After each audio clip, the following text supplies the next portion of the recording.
My name is Florian Leonhard, a violin maker, restorer and expert. When I was a teenager, I dreamt of becoming a violin maker.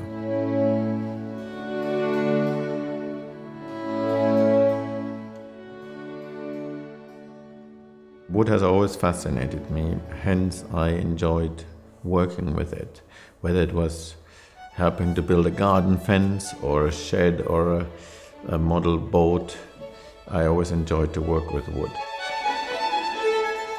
When I was 16, one morning I looked at my mother's violin, and my father entered the room and he spotted how fascinated I looked at this violin, and he said, "Why don't you become a violin maker?" A year on, I suddenly fell absolutely in love with the idea to become a violin maker. I had to become a violin maker. I wanted to apply to what I heard was the best school in the world, Mittenwald Violin-Making School. There was a very pure thinking of making new violins, not copy, not restoration, just new violins in the best possible way. I knew that that wasn't my world of making, but you can't escape it because there's a teaching and you follow that. And then you have a harder time to get rid of that. So I consciously worked for the coming years to get that out of my system.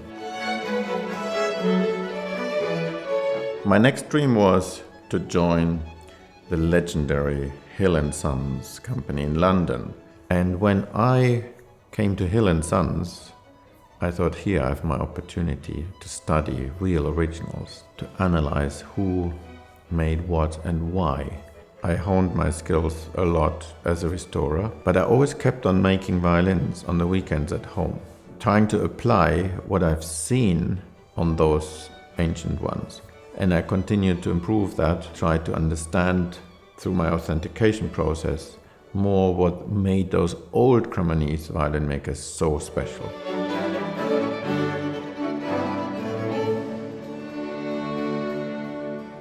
I was ready to open my own company because by that time several people asked to me, "If you have your own business, can I work for you?"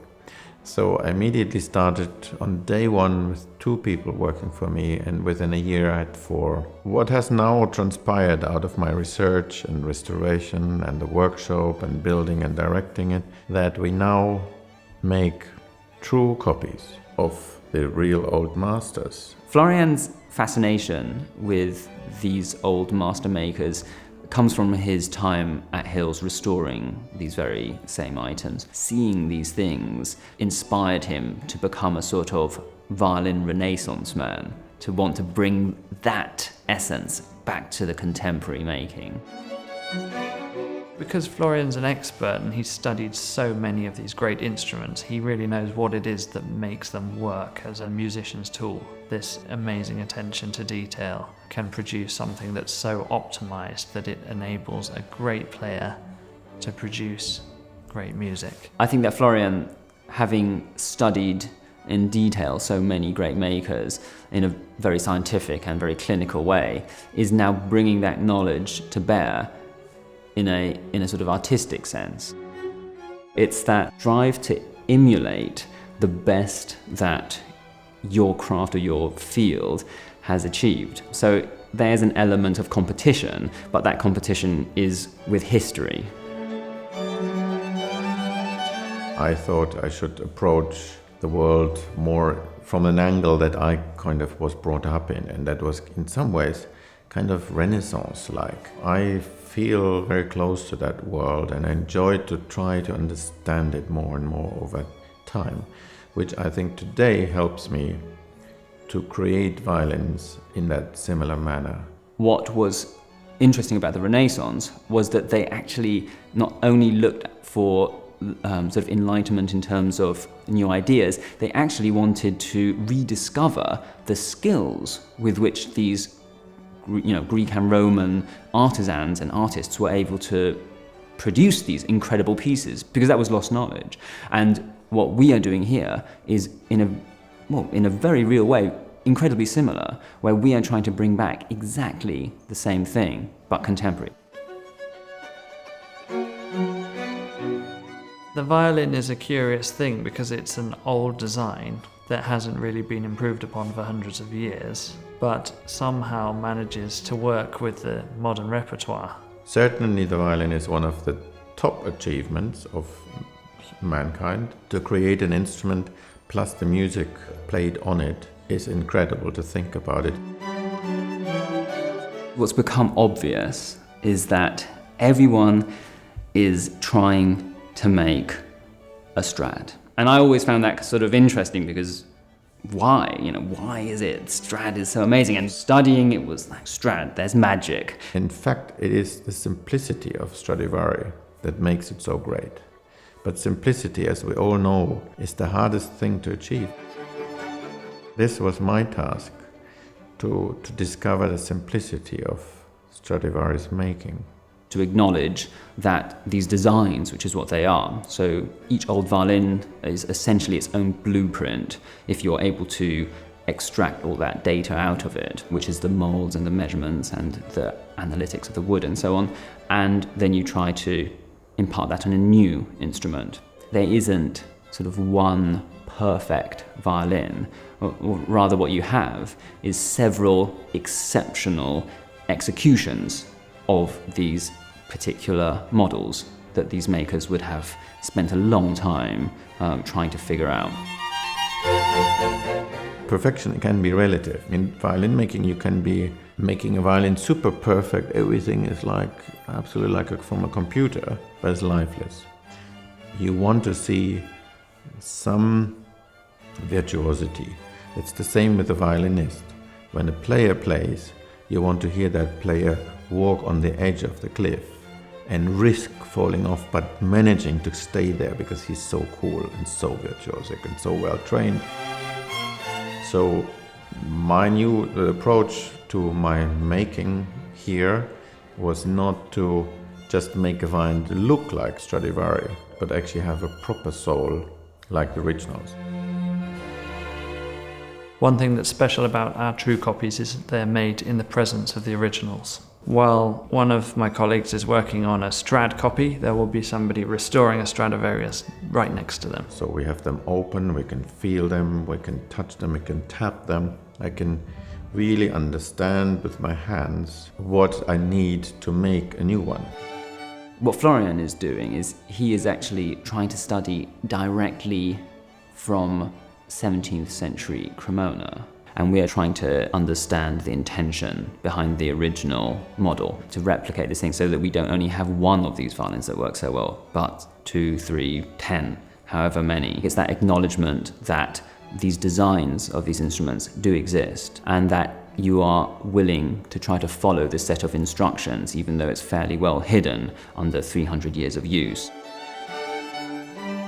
When you first start out, it's a very long process until you get somewhere. And then eventually the day comes where you know every instrument before you start it, that it will be great, and people order them from you, and it's great names who play them. That is, of course, in a violin maker's mind, is the most fulfilling thing. I find it very exciting when somebody famous knocks on the door and comes in. Leonidas Kavakos came to play a Strad copy.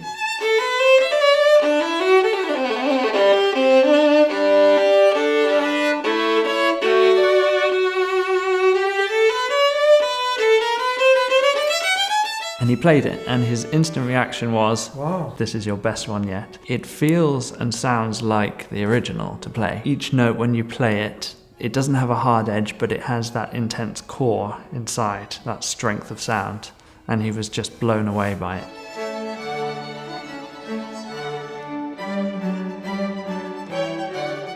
But you see, that's what I call true copy. What a beauty. Wow, well done. The first one I remember, the first great player, was Maxim Vengerov. This job was carried out on his Strad and it was several months of very delicate work. That was actually the genesis, I would say, of our new making. So one of the processes of restoring this violin involved making very precise plaster casts of the instrument.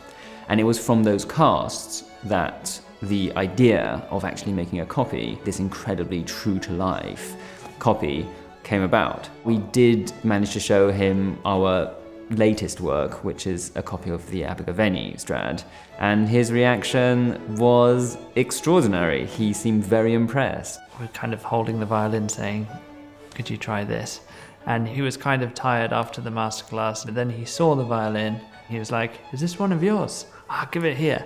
And he was really keen to try it straight away. It's an incredible feeling to see something that you have a part of being received like that by a sort of megastar.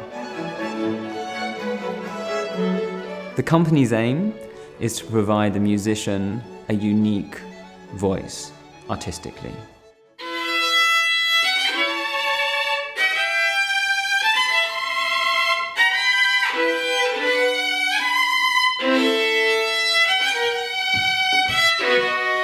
I think it's very important, particularly when you're young, to have great instruments available. It is extremely important to further that young talent. It's so precious for the future. So I enjoy to try to do my fair bit to contribute, to help the parents, the child, through advice, through connections, through instruments.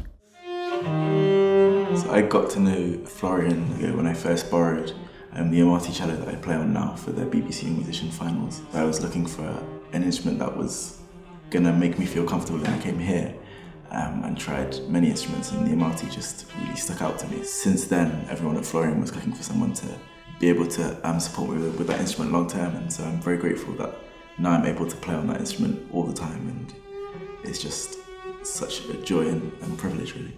The story of Sheku really sums up why we do what we do, because there was someone with great talent who didn't have the tool he needed to fulfill his potential, and we were able to find the right instrument for him and bring them together. And now Sheku is going from strength to strength. He's playing at the royal wedding and recording for a huge label. Seeing that happen and seeing his reaction that he's so happy with the cello, that is what makes it all worthwhile. So it's wonderful to see how you can help young talent to get one step higher. If I can be a little help in that person's life, and therefore also contributing to the classical music circle in that sense, I'm very satisfied. I always thought it's important in my generation to leave something good behind during my life and also maybe after. So I'm very satisfied to have created and helped a whole generation of violin makers to change tack in their approach to making. Florian just attracts the best violin makers from around the world because of the making that our team has done to date, and because of Florian's teaching, and because of the instruments that we come across every day here. I think Florians' legacy has already begun. It was one person and now it's a whole team of people who are trying to further the ethos that Florian began. What we have here and what Florian has managed to do is to create a company which brings together the very best in disciplines that take a lifetime to master. And when you put these together, you are able to create something that no one else is able to do, because no one else can do it. You need to have this company of men and women who are single-mindedly working on one thing, and that's what we do here. That's unique. When I was a young boy, I think I never believed I would ever be where I am today. I'm really happy with what I have achieved so far, but there's always room for improvement. I'm excited to see what comes next.